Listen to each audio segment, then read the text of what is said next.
wanted to clear up something that I hear from time to time, and that is the idea, do Latter-day Saints believe in the idea of a sad heaven? A sad heaven meaning part of our family goes to one place for the eternities, and the other part of our family goes to another place. And we're separated from eternity from those that we love and the relationships that we have with them.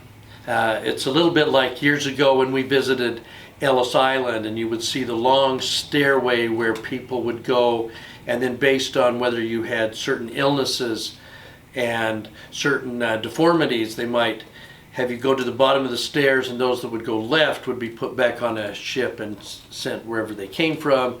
Those that would be directed to the right would get on the ferry over to Manhattan and welcome to America. Sometimes I think we've tended to frame Judgment Day that way, that somehow we're standing with people at Judgment Day, and this group ticked all the boxes so they get to go live with God, and this group didn't tick all the boxes and they're going to be somewhere less. And maybe in the eternities we get to visit them on weekends and holidays. But ultimately we're separated from them, and that's what makes it a sad heaven. We're not with people that we love and want to be with. Part of that, I think, is based on 1832 doctrine in the Vision, section 76. It talks about those that would be in the lesser kingdoms, those that weren't either sinful or they weren't as valiant in the testimony of Christ.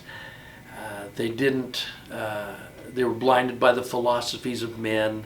There were a lot of reasons why people wouldn't be living with God. I think it's also based on Nephite doctrine, which was kind of a heaven and hell, that the good would go and live with God, and the wicked would fry in flames. I tend to believe with George MacDonald that one day hell will be empty. Section 76, in talking about these people that aren't valiant in the testimony of Jesus, or that they were blinded by the philosophies of men, every day in LDS temples, temple work is done for those people that they can ultimately have all the blessings that are available to them.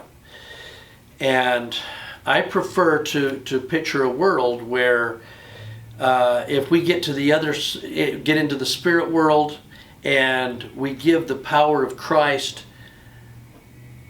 eons to work with somebody to change them and transform them to a place that will bring them more joy than they have any idea, we're not going to be separated from those people. Ultimately, if you look at our doctrine, we believe that everybody will receive the ordinances. Everybody will do it, and every knee will bow and every tongue confess that Jesus is the Christ. Now, each one will then have their free agency as to whether they accept the work that's done for them. I prefer to give Christ the power to woo and persuade and to bring all the sheep home to the same fold and the same shepherd. I think that's the exact meaning of, as in Adam all die, even so in Christ will all be made alive. One day hell will be empty. Heaven will be crowded. There is no fullness of joy when we're separated from those that we love, and God never intended it that way. Only in our mortal minds do we draw distinctions and improper ways of looking at who's going to go where and who's going to go where. Those are mortal concepts. Those aren't the immortal concepts of a God who loves us and wants us home and wants us to be with us. The good news is there is no sad heaven. There really isn't. There's simply trying to do the best that we can, loving those that are around us, and then being able to prepare for a time when ultimately we'll have, again, more joy than we know how to handle.